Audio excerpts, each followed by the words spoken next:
Pourquoi finalement je suis légitime à vous parler de yoga du visage? Le mec était complètement fou, mais genre fou. Je passe un entretien chez Chanel et je réussis l'entretien chez Chanel. Vraiment j'ai vu trop de choses, ça m'a dégoûtée. Qui je suis, comment je suis arrivée finalement dans tout ça? Hello YouTube, j'espère que vous allez bien. J'ai 100 abonnés sur YouTube, mais on dirait que je suis Lena Situation qui dit hello les gars. Je sais pas si vous avez la référence, moi je l'ai en tout cas, c'est une youtubeuse que j'adore. Donc cette fois-ci, on va faire une vidéo sur pourquoi finalement je suis légitime à vous parler de yoga du visage alors que je n'ai même pas, j'allais dire que je n'ai même pas 30 ans, si j'ai eu 30 ans. Je suis une 95, j'ai eu 30 ans en mars, mais dans ma tête j'ai 20 ans hein. Et sur mon visage, j'en ai 21. La dernière fois, je suis allée en boîte de nuit quand j'étais en vacances. Je vais très rarement en boîte de nuit, hein. J'aime plus du tout ça, je déteste même. Et il y a une fille qui avait 22 ans ou 21 ans et elle pensait que j'avais le même âge qu'elle. Donc du coup, c'était trop bizarre parce que je lui ai fait deviner mon âge. Elle a dit tous les âges, 21... 22, 23, 24, 25, 26, 27, elle était là, c'est pas possible, je te crois pas, blablabla. Bon, je sais pas si elle a en rajouté ou pas, mais j'étais trop saucée quoi. En fait, j'ai 30 ans, mais dans ma tête, pour moi, j'ai toujours 20, 21. Puis en plus, je suis petite, je fais 1m57. Donc en vrai, des fois, quand on est petite, ça facilite les choses. Bref, cette vidéo, elle est juste là pour vous parler un peu plus de moi. En même temps, je suis en train de ranger, parce qu'évidemment, je suis une... On pourrait appeler ça une bordélique, d'accord? Moi je le vois pas comme ça, en vrai, je suis pas bordélique. Non, je suis juste désorganisée. Donc voilà, j'en profite pour quelques jours parce qu'on a un Airbnb, donc j'en profite, je me fais plaisir. Déjà, je vais me démaquiller avec vous. Comme ça, vous voyez un petit peu quels produits finalement j'utilise alors que je suis partie de mon pays, de ma France, et que j'ai dû prendre le strict minimum. J'achèterai ici de quoi prendre soin de ma peau, hein. Enfin, je vais pas faire la... Comment on appelle ça? Comment on dit? Alors ça, c'est totalement moi. Voilà, là, YouTube va vraiment se rendre compte. S'il y a des gens qui me suivent sur Instagram et qui me suivent sur YouTube, je pense que vous allez vous rendre compte de qui je suis. C'est-à-dire que j'oublie un mot sur deux, je ne finis pas mes phrases, je suis très naïve et très... je prends au premier degré. Voilà, je fais des pépites dans tout ce que je dis et ça, mes amis pourront le confirmer. En vrai, est-ce que je pourrais avoir un pré-Alzheimer pour de vrai? Il y a plein de choses, je me souviens pas. Genre, il y a vraiment beaucoup de choses. Je peux parler, en fait, et me démaquiller. Hein. Il y a plein de choses, je me souviens pas. Et c'est très hardcore parce que tous mes amis, mon chéri me répètent 10 000 fois la même chose. Mon mec, ça fait 11 ans, ça fait 12 ans qu'on est ensemble. Il m'explique encore comment il a eu ses cicatrices. Genre, et à chaque fois, je suis là genre, ah waouh, il me dit, mais je te l'ai dit il y a pas longtemps en fait. Et je te l'ai dit depuis 11 ans, 12 ans. Ma meilleure amie, à chaque fois, elle me dit, ah, on a fait ça. Ah bon, mais j'étais là. Bah oui, t'étais là, ouais. Du coup, j'en rigole, mais ça fait un peu flipper parce que sinon, j'ai un Alzheimer, quoi, avant l'heure. Bon. Le premier truc que je voulais vous dire, à 13-14 ans, quand tu regardes la télé, tu regardes que les peaux, je rentrais chez moi tous les midis. Déjà de une pour me laver parce que je puais la transpiration, mes hormones étaient on floor. Je sais pas ce que ça veut dire, mais ça fait stylé.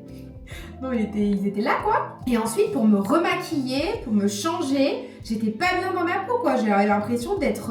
on m'appelait la calculatrice, s'il vous plaît. Et toutes les personnes qui m'ont appelée la calculatrice, allez bien vous faire... C'est une honte. Aujourd'hui, à 30 ans, je me dis c'est une honte. Ma mère m'a pris en main, on est allé faire Roaccutane. Roaccutane, j'en parlerai peut-être dans une autre vidéo, mais c'est ultra horrible quand t'as 13-14 ans, tu dois faire des prises de sang parce que tu dois justifier pour aller récupérer ton médicament que t'es pas enceinte, etc. etc. Bref, ça m'a sauvé la vie, ça m'a sauvé la peau. Mais rapidement, en fait, je suis allée voir, je me rappelle, au Sephora de Valence. C'était une animatrice ciselée. Sauf que moi, à l'époque, je ne le savais pas qu'il y avait des expertes de marque. Pour vous dire, je me suis démaquillée avec l'huile La Canopée, j'adore, c'est mon huile préférée. Moi je trouve qu'elle a pas trop d'effet nuage sur les yeux, mais il y en a qui disent que si un petit peu, mais moi je l'adore. Bref, et ensuite je m'enlève, je me nettoie parce qu'on se démaquille avec de l'huile et on se nettoie avec du lait, de la mousse ou du gel, comme vous voulez. Mais celui-là c'est mon préféré, le lait. Et sinon après j'aime bien, j'ai pris ça, mais il m'en reste plus du tout, le Velleda. J'adore aussi. Bref, franchement, ma mère, elle m'avait acheté 3 produits. Vous imaginez même pas à quel point ça coûte cher, Sisley. Elle m'avait même acheté une petite brosse nettoyante de chez Sisley. Je pense qu'elle a dû s'en mettre pour au moins 100 balles. Ça devait être un sacré coup, mais j'étais tellement désespérée qu'elle a fermé les yeux sur mon mal-être. Enfin, sur le prix pour ouvrir les yeux sur mon mal-être. Tout ça pour vous dire quoi? Et rapidement, j'ai eu des problèmes de peau. Donc en fait, quand j'étais en 3e, j'ai fait un stage dans un institut de beauté d'une amie à une amie de parents. En vrai, elle m'a mis la misère parce que j'avais de l'acné et elle me disait mais tu peux pas travailler en esthétique si t'as de l'acné, tu sais, hein, ça fait pas une bonne image de toi, non. Je rentrais tous les soirs, tous les midis, non pas les midis, le soir, en pleurs. Mais genre en pleurs, je suis en 3e. Et là, en fait, je suis pas très forte à l'école. En 3e, je me dis ok, je vais faire de l'esthétique, j'aime bien ça. Et je me suis dit ok, j'ai de l'acné, je pourrais jamais travailler en esthétique parce que quand t'es en esthétique, tu dois avoir une belle peau. D'ailleurs, j'ai encore de l'acné, hein, là. Je fais du coup une générale, toujours dans la tête de j'aime l'esthétique, j'adore ça, ma peau va un peu mieux. Bon, je me disais à ce moment-là, l'esthétique c'était plus dans ma tête du tout en vrai. Mais juste, je suis allée faire du droit après le bac. Franchement, j'aimais pas trop les cours, mais le droit, j'avais envie d'être commissaire de police. Rien à voir. J'ai fait 4 mois, ça m'a saoulée. Je suis partie travailler au Quick. Voilà, c'est mon premier CDI, très drôle. Et en fait, soit je partais l'année d'après en école de police, soit je faisais un BTS esthétique. Donc j'ai dû convaincre de fou malade mon père parce que pour lui l'esthétique, un BTS esthétique, c'était devenir esthéticienne. C'était hors de question que sa fille fasse ça. Il a rien contre les métiers manuels, lui-même avait un métier manuel. Mais voilà, c'était très très dur. Bref, donc je suis partie en BTS esthétique dans ma plus grande joie. Et en vrai de vrai, ça a été mes 2 plus belles années. Mais j'apprenais de tout, genre de la dermato, de la cosmétologie, de la biologie, mais genre intéressant. J'apprenais la formation, du marketing, la vente, la comptabilité, le droit, l'économie, genre vraiment, j'ai adoré. Vraiment, j'ai adoré. Et à l'époque, j'avais pris option management. Mon rêve, c'était de manager du monde dans les spas. Je me suis fait virer dans tous les spas que j'ai fait. Le premier spa que j'ai fait, Nature d'eau, ou Nature d'eau, à Valence. C'était un stage qui n'était pas obligatoire, mais moi je passais mon CAP en candidat libre de ma première année, vu que je venais d'un bac général. J'avais pas de connaissances, mais du coup, l'école où j'étais m'avait conseillé de faire ça. En fait, je suis en train de penser, je me suis démaquillée, je me suis mis mon nettoyant, mais après j'allais me doucher, donc je vais juste faire un gommage. Voilà. Le petit gommage qu'on m'a offert une amie à moi, justement, que j'ai découvert, rencontré quand j'étais en bac plus 3. Je vous l'expliquerai. Ça s'appelle physiodermie. J'aime beaucoup, franchement j'aime beaucoup. Je me suis fait virer, donc première année de BTS, il faut faire des stages pour valider le CAP candidat libre. Il m'arrive 3 galères. La première galère, c'est un matin, mon réveil sonne pas, donc j'arrive en retard. Bon, voilà. Sauf que la deuxième galère, c'est qu'une personne me dit un jour, demain, on va juste nettoyer le spa, on n'a pas de clients, donc ça sert à rien que tu viennes. Bon, moi je viens pas, on me dit de pas venir. Sauf qu'en fait, le manager, le directeur n'était pas au courant. Donc lui, il pensait que j'allais venir et le lendemain, les informations n'étaient pas passées. Donc j'ai envie de dire que c'est pas de ma faute à ce moment-là, mais bon, j'avais 22 ans peut-être, non, moins, 20 ans. Ouais, 19, 20 ans. Donc j'allais pas lui dire, oui, mais c'est votre coéquipière qui m'a dit de pas venir. Bon, bref. Donc j'ai fermé ma bouche. Et je crois que 5 jours après, à ce moment-là, j'habitais à Romans avec mon chéri, chez mon chéri surtout. Et ça craignait un peu, c'est une ville qui craint un peu dans la Drôme, en vrai. Ceux qui connaissent, vous savez. Et en gros, moi je partais en voiture et il y a 2 mecs qui m'ont bloqué ma porte et qui m'ont empêché de partir en voiture. Ils me bloquaient ma porte, ils voulaient me parler. Ils voulaient me draguer surtout. Et du coup, ce qui s'est passé, c'est que je suis arrivée en retard. Sauf que ça faisait 3 trucs et il m'a dit, je suis désolée Laurie, si ça avait été une période d'essai, je vous aurais dit de rentrer chez vous. Donc là, on va mettre fin à ce stage, vous rentrez chez vous, vous finissez plus tôt, puis vous révisez votre CAP. Voilà, donc déjà première expérience, pas ouf. Donc ça c'était première année de BTS pour mon CAP. Mon CAP, je l'ai eu haut la main, c'était quand même du basique, de la pratique, ça par contre beaucoup de pratique. Parce que c'est sûr qu'il faut avoir de la pratique pour venir travailler tout ce qui est autour du visage.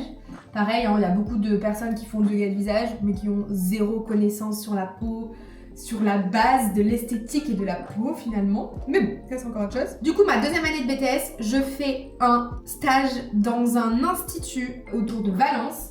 Le mec était complètement fou, mais genre fou. J'ai massé au bout de 1 jour sur un protocole que je ne connaissais pas. J'ai fait la machine LPG alors que j'avais été formée il y a 1 an mais que j'avais pas repratiqué sur une cliente. Je me suis retrouvée à masser en duo avec lui. Je voyais des boules, vraiment. Je voyais des mecs qui venaient se faire masser et je voyais leurs boules à travers leurs caleçons. J'ai vu trop de choses, vraiment j'ai vu trop de choses, ça m'a dégoûtée. Bref, ce stage a été chaotique, c'était horrible. En soi, celui-là, je crois que je me suis pas fait virer. J'ai fini, mais vraiment, j'y allais à reculons, quoi. Ensuite, je pars en licence. Licence responsable développement commercial à Lyon. J'ai galéré à trouver une alternance. Je me rappelle même qu'une fois, je vais à Lyon pour faire des embauches avec la maison Chanel. À l'époque, j'avais déjà fait. Et la meuf m'appelle à l'heure du rendez-vous. Elle me dit, bah vous êtes où? Je dis, bah je suis là, à l'école à Lyon. Parce qu'en fait, tous les entretiens qu'on faisait avec les maisons de luxe, avec les marques, avec les sociétés, bah c'était à l'école. C'était trop pratique d'ailleurs. Et ben, l'entretien pour Chanel, c'était à Paris. Et moi, j'étais à Lyon. Voilà, donc j'ai loupé l'entretien Chanel pour ça. Ensuite, je pense que j'ai passé 8-9 entretiens. Je me rappelle même d'une meuf qui était finalement formatrice dans ma licence, mais qui m'avait détruit. J'ai réussi à avoir une alternance chez Guerlain. Je me rappellerai toujours le jour où j'ai appris que j'étais prise chez Guerlain. J'allais voir mes parents dans le sud. Ils avaient réservé un petit mobil-home dans un camping. Ils viennent me chercher. Moi, dans le train, j'avais appris que j'avais le stage chez Guerlain à Paris. Mais genre vraiment à Paris. C'était mon rêve le plus ultime. Moi, je croyais que j'allais à Paris. En fait, non, j'allais dans le 91. Genre, c'est 91 quoi. Île-de-France, c'était pas le même délire. J'avais du coup l'école à Lyon et ma famille à Valence. Et mon chéri, bien sûr, rugbyman professionnel, bougeait pas avec moi. Donc on a été séparés pendant plusieurs années. J'explose les chiffres sur tout ce qui est skincare, de luxe, donc la gamme Orchidée. J'adore ça, en vrai je kiffe de ouf. J'apprends le métier de vendre à n'importe qui, voilà, j'apprends ça. Ensuite, après ça, à ce moment-là, mon chéri est pris en équipe de France. En vrai, ça a beaucoup changé les choses. Il est pris en équipe de France de rugby à 7. Donc en fait, son job, c'était tous les mois, il partait à droite, à gauche, en Nouvelle-Zélande, en Australie, en Amérique, en Argentine. Et moi, je me suis dit, ok, donc là, toi, tu veux continuer sur un master de 2 ans, mais ton mec, il va vivre sa belle vie et toi, tu vas être là en mode, je vais bosser. Donc, je me suis dit, ben non. Je ne parle pas anglais et moi aussi j'ai envie de kiffer ma vie. Donc je suis partie en Nouvelle-Zélande avec à l'époque ma meilleure amie qui du coup à cause ou grâce, je sais pas, je me suis rendu compte qu'elle était pas bienveillante envers moi et il y avait trop de choses que j'avais pas du tout appréciées dans le voyage, donc on s'est plus vraiment parlé. Elle est vite partie, elle est venue avec moi mais elle est vite partie, elle n'aimait pas du tout le style Nouvelle-Zélande. Et je suis partie aussi avec une fille qui voulait, que j'avais rencontrée dans un Marionneau dans le 91, la ville du bois je crois. Elle voulait absolument partir en Australie mais elle osait pas partir et donc je lui ai dit bah vas-y viens avec moi en Nouvelle-Zélande, je suis avec ma meilleure amie. Et donc c'est ce qui s'est passé. Moi je suis restée 6 mois là-bas, j'ai adoré, franchement j'ai vraiment adoré. J'ai même eu la chance d'avoir un des meilleurs amis de mon chéri qui est revenu à ce moment-là, donc je suis venue avec sa famille néo-zélandaise. On était à l'église ensemble, enfin genre j'ai vraiment vécu le truc. Je comprenais rien à l'anglais, mais j'ai vécu le truc. J'étais dans une famille, c'était trop cool. Bref, je suis revenue au bout de 6 mois, pourquoi? Parce que moi mon objectif c'était de partir sur un master, donc master 2 dans l'école de commerce, dans un laboratoire à Paris. Parce qu'à l'époque ma meilleure amie était chez L'Oréal, et que j'avais envie de kiffer avec elle, quoi. Franchement, voilà. Je passe un entretien chez Chanel. J'ai un entretien chez Chanel. Et je réussis l'entretien chez Chanel. Je suis donc en alternance pendant 2 ans et je suis Learning Partner Junior. En gros, je suis formatrice France pour la marque de luxe Chanel dans toute la France. Donc, je suis au siège à Neuilly-sur-Seine, dans l'académie Chanel. Et j'apprends toute Chanel pendant du coup 1 an, parce que je vous expliquerai dans une deuxième vidéo pourquoi je ne suis pas restée 2 ans chez Chanel mais que 1 an. Et donc du coup je disais, je signe un contrat de 2 ans chez Chanel, je pars à Paris, j'ai mon petit appartement à Neuilly, ça a été très compliqué de le trouver parce que c'est très cher et que là pour le coup j'ai une alternance donc je suis payée.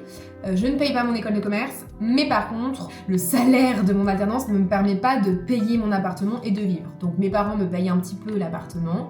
Bref, tout ça pour vous dire que chez Chanel, ça se passe pas bien du tout. Donc les premiers mois ont été incroyables parce que je vais dans des super hôtels. La marque Chanel, enfin, désolée, hein, mais j'ai encore des choses de Chanel. Genre ça, c'est ma trousse de make-up. Je me suis retrouvée mon petit hydratant Chanel, genre je n'ai rien à dire sur la marque. L'équipe Learning France a pris des alternantes en pensant qu'elles étaient au même niveau que leurs propres formatrices qui sont là depuis des années. D'accord? Sauf que moi j'apprenais le métier de formatrice, j'apprenais la marque, l'histoire de chez Chanel, et quand tu vends du Chanel en cosmétique, en maquillage et en parfum, toute chose, tout, tu vois, genre ça, ce logo, il y a une histoire. Il y a une histoire dans tout, dans le moindre truc par rapport à Gabrielle Chanel. Mais en fait, j'ai une mémoire de poisson, je ne sais pas former à l'époque, donc finalement, très rapidement, ça s'est très mal passé. J'avais un contrat de 2 ans, ils m'ont mis à l'envers, ils m'ont fait signer un truc qui a fait que du coup, je n'avais plus du tout de contrat pour ma 2e année de master. Donc, ça a été horrible. J'ai failli avoir une alternance chez Caudalie, finalement, ça s'est pas fait. Donc pareil, ça a été horrible pour moi. Enfin, vraiment, c'était l'enfer. Les formations chez Chanel, quand tu formes les commerciaux, les conseillères des parfumeries, c'est les meilleures. D'un point de vue pédagogie, méthodologie, comment tu apprends aux gens, c'est juste incroyable. Bref, je fais très court parce que la vidéo dure plus de 20 minutes déjà. Ma meilleure amie était chez L'Oréal et elle parlait énormément de moi, de tout ce que j'étais en train de vivre et du massacre que j'étais en train de vivre, qu'on faisait subir. Peu de personnes qui m'ont aidée, et les personnes qui m'ont aidée, je les remercie. Je ne vais pas chialer, non. Il y a une des personnes qui n'est plus de ce monde, et en fait il y a des personnes qui ont fait genre qu'elles m'aidaient, et puis finalement quand je suis partie m'ont cassé du sucre et m'ont inventé des histoires. C'est le luxe, fallait toujours être parfaite, toujours être la petite parisienne, tout ce que je n'étais pas. Je suis partie de chez Chanel et j'ai eu un poste chez Biotherm, au service L'Oréal, chez Biotherm Learning France. Et là, j'ai été en fait le bras droit de la responsable de la formation. Donc j'étais à la fois sur le terrain et à la fois au siège, à tout organiser, les séminaires, les formations, que ce soit en ligne, en présentiel, dans les pharmacies, gérer le budget, enfin vraiment c'était incroyable. Cette responsable m'a refait prendre confiance en moi. Je la remercierai jamais assez. Je remercierai jamais assez aussi ma meilleure amie qui m'a du coup parlé de moi et qui a expliqué finalement pendant 1 an ce que je vivais. La personne a eu de la peine, je pense. Mais bref, ça a été juste incroyable et heureusement qu'il y a eu cette expérience. Et en fait, ce qui s'est passé, c'est que, pour venir, le sujet de base, c'est comment je suis arrivée au yoga du visage. Et tout simplement parce que, après ces expériences d'alternance, j'ai trouvé un travail, un CDI pendant 4 ans. J'ai évolué, j'ai commencé petit, chef de projet, puis j'ai évolué en tant que responsable France pour un laboratoire. C'était pas en direct, c'était pas du tout en direct, c'était dans une agence. Et moi, je m'occupais de toute la partie sell-out. Tout ce qui sortait des pharmacies, c'était mon ressort. Donc j'avais une équipe terrain de partout. Moi, j'allais former les gens sur le terrain, mes animatrices, j'allais les aider à vendre plus, à conseiller des femmes. Et à un moment donné, je me suis dit, ok, là, quand on vient en pharmacie, personne sait qu'on vient pour le laboratoire. Donc, il n'y a pas de clientes qui viennent juste pour nous. Et donc, nous, on se retrouve avec des clientes qui viennent acheter des pansements, qui viennent acheter des suppos, quoi. Genre, chiant. Il faut qu'on arrive à trouver des clientes qui sont intéressées par nos produits et qui veulent participer à quelque chose. Donc du coup, j'ai créé des ateliers autour du yoga du visage en disant venez, c'est gratuit dans telle pharmacie. Moi, j'ai formé mes équipes, me suis fait former, j'ai formé mes équipes, j'ai créé tout un atelier, tout un système de réservation gratuit. Et en fait, d'un point de vue chiffre d'affaires, on a fait x2 voire x3 dans chaque masterclass animation qu'on a fait. Et sauf que moi, j'étais présente, vu que j'accompagnais quand même mon animatrice qui faisait ça. Et juste, les clientes étaient choquées, avaient envie d'avoir des vidéos, avaient envie d'avoir un suivi, adoraient ce qu'on leur apprenait, alors que c'était vraiment la base. Quand je me rappelle ce qu'on leur apprenait, c'était vraiment... C'était pas foufou, quoi. Et du coup, tout ça pour vous dire que les clientes, c'est elles qui m'ont donné l'idée. Elles m'ont dit, mais j'aimerais bien avoir des vidéos, j'aimerais bien avoir un suivi. Et moi, à ce moment-là, dans mon travail, ça allait pas forcément. J'avais fait le tour, j'avais vite eu toutes les responsabilités que je voulais. Et du coup, je me suis dit, ok, ça c'était septembre, octobre, novembre, je me suis dit, ok, je suis partie justement voir des amis qui habitaient où j'habite actuellement, c'est-à-dire Dubaï, et qui en fait m'ont dit, mais meuf, t'adores, t'es passionnée, il faut absolument que tu sois sur les réseaux sociaux. Et je me suis lancée sur les réseaux sociaux et c'est grâce aux toutes premières clientes rapidement qui m'ont dit, Laurie, je vais te coacher par toi. Voilà la petite histoire. Donc tout ça pour vous dire que ça a été compliqué, j'ai beaucoup douté de moi, les gens n'ont pas été très cool avec moi finalement, j'en suis là, je trouve que c'est plutôt cool. La vidéo était très longue, je pourrais rentrer dans les détails, mais c'était un petit aparté de qui je suis, comment je suis arrivée finalement dans tout ça. Mais vraiment en fait le yoga du visage m'a changé ma vie, mais pas que ma vie professionnelle, ma vie de mon visage, genre vraiment...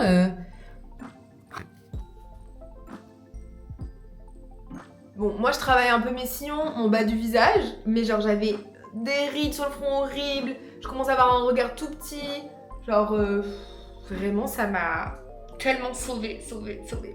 Donc faites du yoga de visage, mais attention s'il vous plaît, faites des routines qui sont personnalisées. Voilà, super, voilà la bordélique. Je n'ai toujours pas rangé ma valise. Des routines qui sont personnalisées, des routines qui sont adaptées. Arrêtez de prendre des programmes qui sont génériques, qui ne sont pas du tout adaptés. Il faut qu'il y ait un suivi. Si vous faites toute seule, ça sert à rien. Il faut que derrière, vous soyez observé. Donc moi, c'est ce que je fais avec mes clientes. Je fais des lives 2 fois dans le mois. Et je les observe, je les regarde, on retravaille des choses, je leur donne d'autres conseils. Et voilà quoi, je suis là parce que je suis passionnée et je continuerai. Voilà, cette vidéo YouTube a été un peu déconstruite, mais je parle très vite, mais au moins vous savez tout un peu de mon parcours très rapidement. Mais un jour je ferai un podcast avec une vraie structure et un peu moins dans le flou. Mais voilà, vous connaissez ma vie. En vrai, si vous voulez vous abonner et liker et mettre un commentaire, ben s'il vous plaît, merci. Parce qu'en vrai, je fais YouTube, j'ai 100 vues, 800 vues, 900 vues, c'est très bien, mais j'ai l'impression qu'il y a personne. Que tout le monde s'en fout ce que je dis. Donc peut-être que tout le monde s'en fout, mais je sais pas grave, je continuerai parce que je crois en moi et je pense que j'ai plein de choses à vous raconter, plein de trucs à vous dire, plein d'astuces, que ce soit sur le yoga du visage, sur votre skincare, sur l'entrepreneuriat, sur la confiance en soi, sur le mindset. Vraiment, j'adore. Et j'adore parler en fait. Et le problème, c'est que comme j'ai déménagé et que je n'ai pas de copine ici, très peu, très peu, et ben je me fais chier. À part travailler, je fais que ça, faire du sport. Donc j'ai besoin de parler. Donc j'envoie des snaps. Oui, à 30 ans, j'envoie des snaps à mes amis, mais ils en peuvent plus. Il y en a, ils me bloquent de Snapchat quand même. Hein, je dirais pas les noms. Mais du coup, ben voilà. C'est pour ça que j'ai une caméra et que je me filme et qu'on dirait que voilà... je suis une folle en train de me filmer, mais au moins les personnes qui veulent avoir des nouvelles de moi, ben vous pouvez regarder mes vidéos YouTube pour me connaître soit un peu plus, soit pour avoir des nouvelles de moi. Voilà, ma famille, mes amis,